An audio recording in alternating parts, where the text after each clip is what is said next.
Hello, my name is Sean Briscoe, and this presentation is on traditional policy debate theory, the foundation of policy debates, and it is the middle school version of this presentation. I already briefly looked at this in a previous presentation, but there are three basic guidelines of policy debate. The first is that there is an affirmative burden in the policy debate round, and that's that the affirmative team must support the resolution. They present arguments in favor of the debate topic that has been presented or has been assigned for the current school year. The second basic guideline of policy debate is that the negative has a burden, and that is that it must refute the affirmative team. Usually, the negative does that by refuting or arguing against the entire resolution, but the actual burden is that they disagree with the affirmative, that they present counter arguments to the affirmative in the debate round. The third basic guideline is that there are a set number of speeches with predetermined times that take place in a specific order. So everyone knows when they are supposed to speak, how long they are supposed to speak for. The times that we're going to look at are specific to the St. Louis Urban Debate League's middle school debate program. The debate round begins with a first affirmative constructive, and that's a 4-minute speech where the individual is going to present a basic case in favor of the resolution.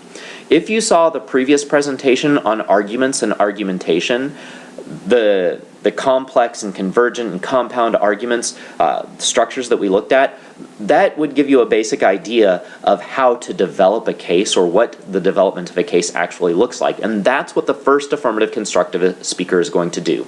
In a 4-minute period, he or she is going to lay out a case in favor of the resolution. Following that speech, there's going to be a cross-examination period that is 2 minutes in length. And that is where the second speaker from the negative team will ask questions of the first affirmative speaker. This is the opportunity for the negative team to clarify or to get clarification on anything that they either missed or misunderstood during that first affirmative constructive. Cross-examination periods in policy debate are not opportunities for the two sides to engage in a fight, to have arguments, to build arguments. It's an opportunity to clarify things that were, like I said, either missed or misunderstood. Now, savvy debaters, experienced debaters, will actually start to lay the foundations of arguments by asking questions which get the other team to provide information which will help the case of the questioner. But primarily for a beginning debater, you want to focus on just figuring out what your opponent said, because you cannot debate that which you did not understand. So ask questions to understand the things that you either missed or misunderstood. Following that cross-examination, the first speaker from the negative team will have a 4-minute constructive speech. So the 1 in C, or the first negative constructive. This is the negative team's first opportunity to develop their own arguments. Now, some of that time, maybe a minute or so, will be spent deconstructing the first affirmative constructive, but primarily the first negative constructive is going to lay out his or her team's arguments. They're going to construct arguments. Following that speech, there is a cross-examination period where the first affirmative speaker will ask questions of the first negative speaker, and that's a 2-minute period. Again, it's a time to clarify things that you missed or misunderstood. Then we have a second affirmative constructive. Again, it's a 4-minute speech. This is where you both deconstruct the first negative constructive speaker's ideas, but also rebuild the ideas of the first affirmative constructive. Then you have a cross-examination period of 2 minutes in length where the first negative speaker asks questions of the second affirmative speaker. Then we have a second negative constructive. Again, it's a 4-minute speech. The second negative speaker is going to rebuild the negative's arguments and also, again, attack the affirmative case. Following that speech, There's a cross-examination period, again 2 minutes, where the second affirmative speaker asks questions of the second negative speaker. Now, a lot of beginning debaters have a hard time keeping track of who is supposed to be participating in cross-examination, so I'm going to help you understand the order. The person answering questions is obviously the person who just spoke. So you can see at that very first cross-examination period, you had the first affirmative speaker present a constructive speech, and she was the one who was answering the questions. But how do you know who is supposed to ask questions? Well, if you look at it, the person who is speaking next does not ask questions. So you can see that after the cross-examination period of the 1AC, the first negative speaker is going to give a constructive speech. She's going to be frantically preparing her speech, so she doesn't want to ask questions during those 2 minutes. She wants her partner to ask those questions so that she gets 2 minutes of prep time to get ready for that speech. Now, she may need to listen in because there are things that the second negative speaker is going to ask that she needs to hear and understand the answers to, but she can also spend time preparing her speech. Okay, so let's skip back down to the bottom. We have the second negative constructive, and then following that, we have a cross-examination period. Now here's where the debate order switches around. We actually have 2 negative speeches back to back. Following that cross-examination period, the first negative speaker will give a 2-minute rebuttal speech, or the first negative rebuttal, the 1NR. Now this is an important time in the debate because the 2NC and the 1NR, the second negative constructive and the first negative rebuttal, are generally considered to be 2 speeches given, or excuse me, 1 speech given by 2 speakers. So the 1NR should not repeat the things that the second negative constructive speaker talked about. They should divide up the ideas, divide up the different arguments that were presented in the debate, and talk about them separately. So if there are 3 big arguments in the debate round, say a problem that needs to be solved, the ability of the affirmative case to solve that problem, and maybe an argument talking about how working on solving that problem will trigger some sort of unintended consequence, which is harmful. Okay, that would be 3 separate arguments. The problem, the solution, and the unintended negative consequence. The 2NC should talk about 2 of those 3 arguments, and the 1NR should talk about the other one, so that they divide up the issues and conquer, so to speak. Following the 1NR, the first affirmative speaker will give a 2-minute rebuttal speech. So this is where the 1AR has to answer 6 minutes of negative speech time in only 2 minutes. That is a difficult feat. It's something that's very hard for you to do as a speaker. So you have to be really smart. You have to look at the biggest weaknesses in the ideas of your opponent's speeches and go after them. Show why those ideas are flawed. Find the biggest weakness and attack it. Following the 1AR, the second negative speaker will have a 2-minute rebuttal. Now there will be some clash, there will be some deconstruction and some rebuilding of arguments, but the primary job of the second negative rebuttalist is to assign priorities to the different arguments. Help the judge to understand why the negative team won not just individual arguments, but the big picture debate. What makes the negative team the most persuasive team in the debate? Following that speech, we have the last speech in the debate round, and that's the second affirmative speaker giving a 2-minute rebuttal.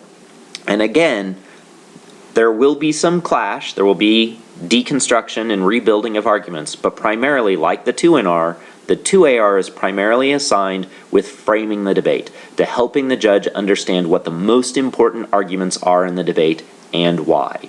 Those are your 8 speeches during the debate. In addition to the speeches, there is some prep time, or preparation time. Both the affirmative team and the negative team will have 4 minutes of prep time. That's sort of like calling a timeout in the world of athletics.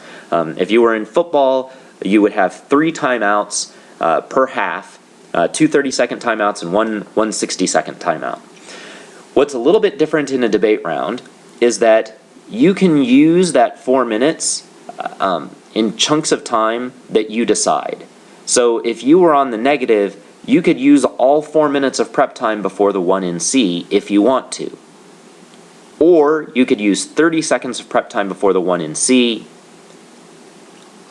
3 minutes before the second negative constructive, and then 30 seconds before the 2 in R. Or maybe it's 12 seconds, 26 seconds, and then whatever's left. Okay, you get to decide how much of the prep time you use at any given time in the debate. Now, I will tell you that it is customary, the common practice is that you only take prep time immediately before a speech that you were about to give. So again, if you're on the negative, you might use some of that prep time before the 1 in C, before the 2 in C, before the 1 in R, or before the 2 in R. Okay, those are the 4 opportunities where you are likely to use your preparation time.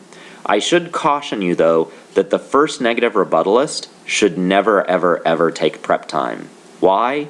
Because you had 2 minutes to prepare during that cross-exam. Well, actually you didn't because you were asking the questions. But while your partner was taking prep time before the 2 in C, you can be prepping your speech. During the cross-examination period after the 2 in C, that's 2 more minutes of prep time.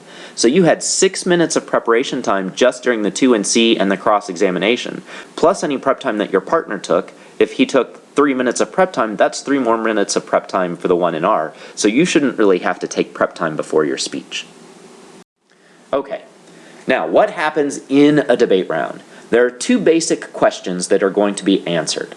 The first is whether or not the affirmative plan is necessary. Is there a need to do something?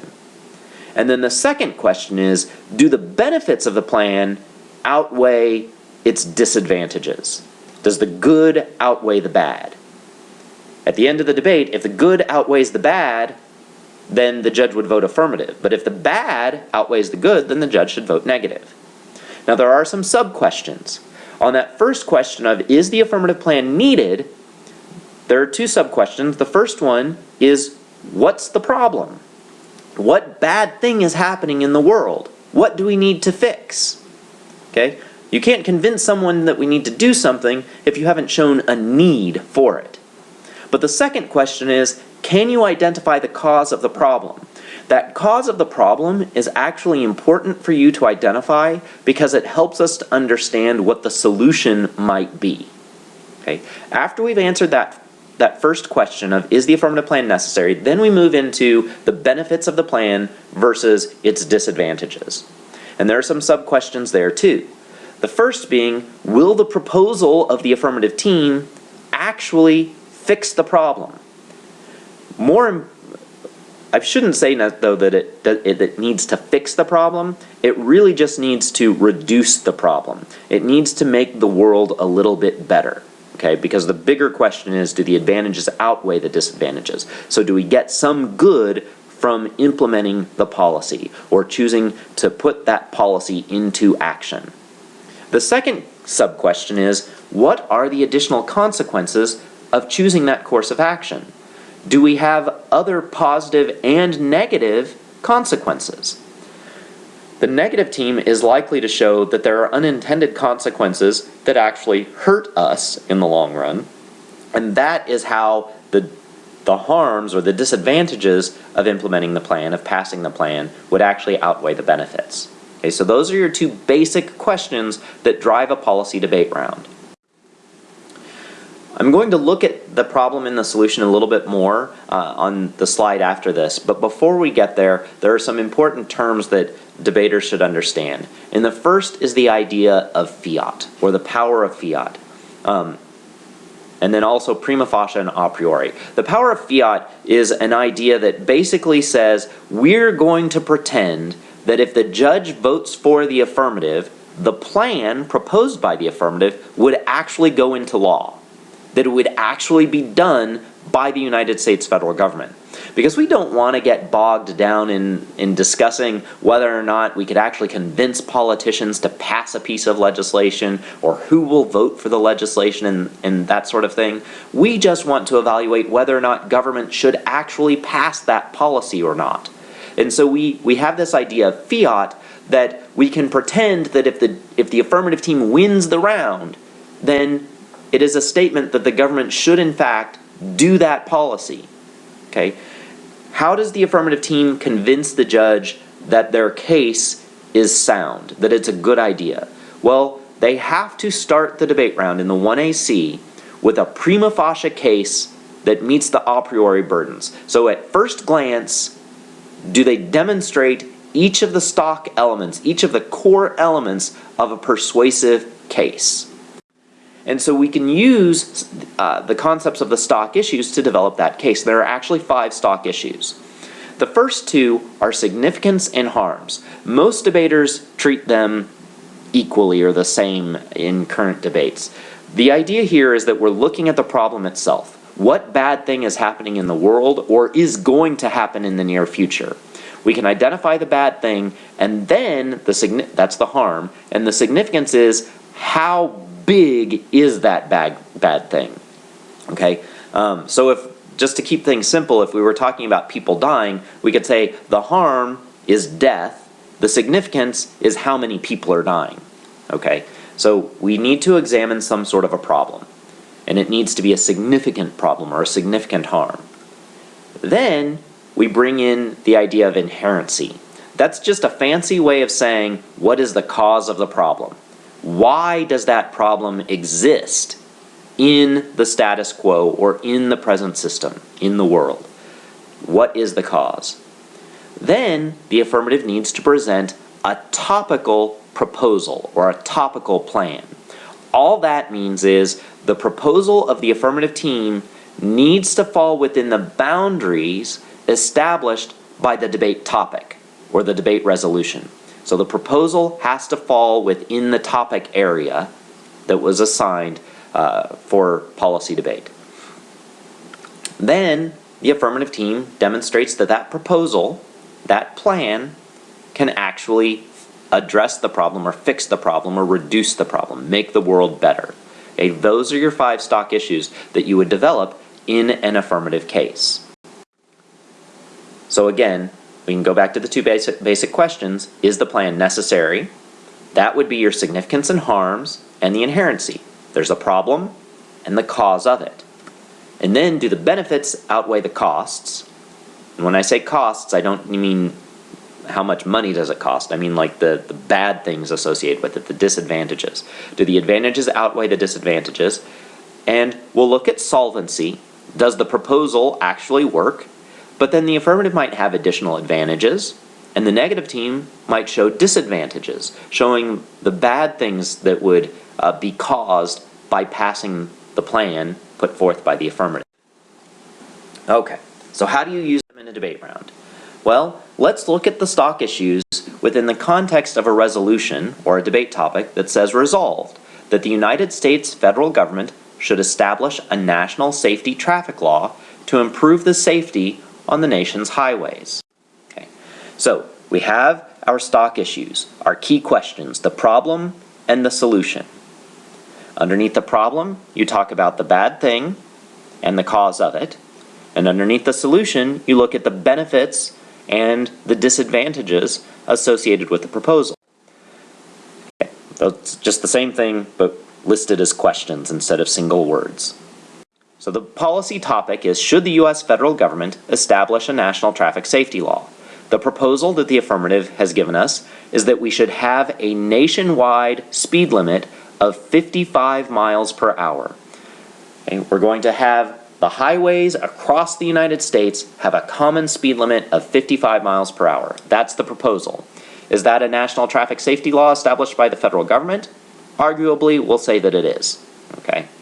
So let's look at the problem side. Does a problem exist? Well, the first thing that we need to do is identify the cause of the problem. And the cause of the problem is that in the present system, each of the 50 states set their own speed limits on the highways. So you have some states with 55 mile per hour speed limits, some with 60, some with 65, some with 70, some with 75, and even some with 80. Okay, we have different speed limits in different states. So, what's the harm?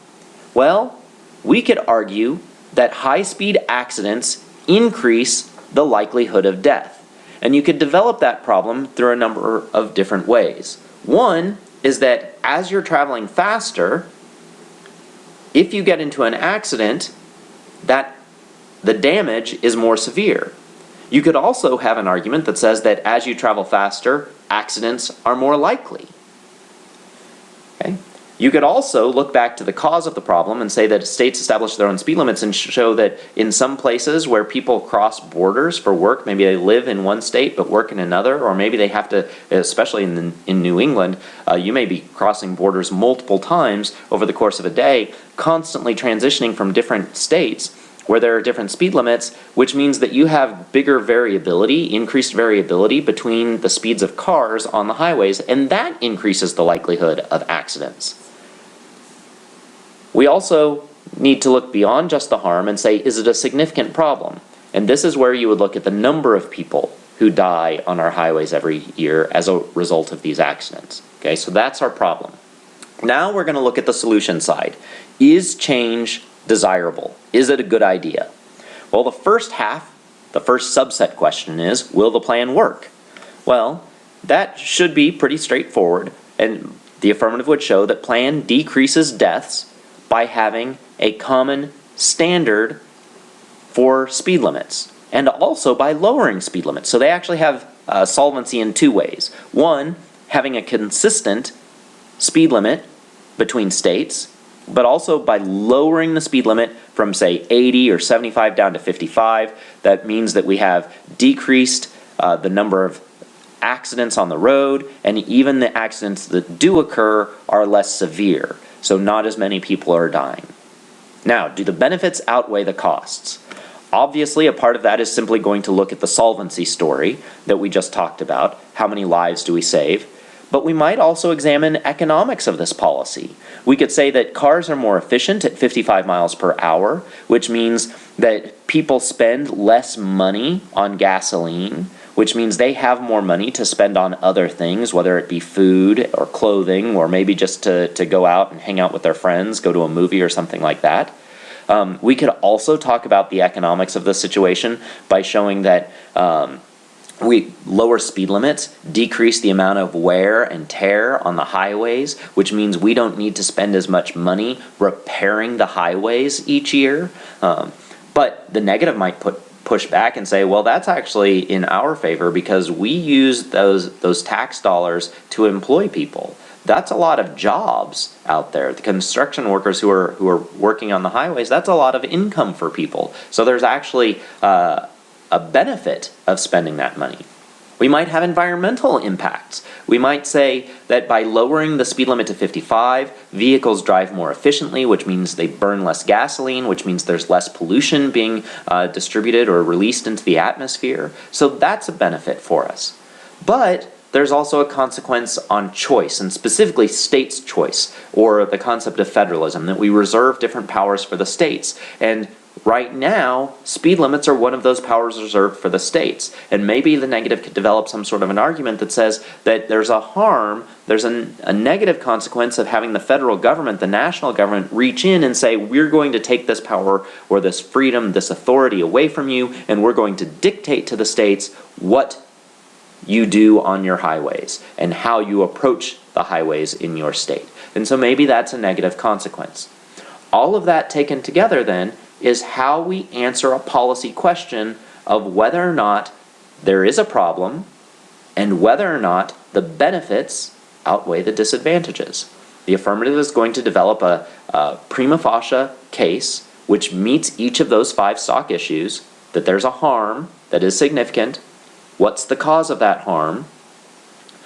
They're going to give us a proposal that falls within the topic established by the resolution, and then they're going to show us that that plan will actually work, that it will make the problem less severe or less harmful, make the world a better place. But the negative is going to say, hey, that problem isn't as big as you make it out to be. Maybe you've misidentified the cause of the problem. Your solution won't actually fix the problem. And oh, by the way, there's also this unintended consequence of choosing to pass your policy. That's policy debate. Answer those questions in your favor, and you should pick up the judge's ballot.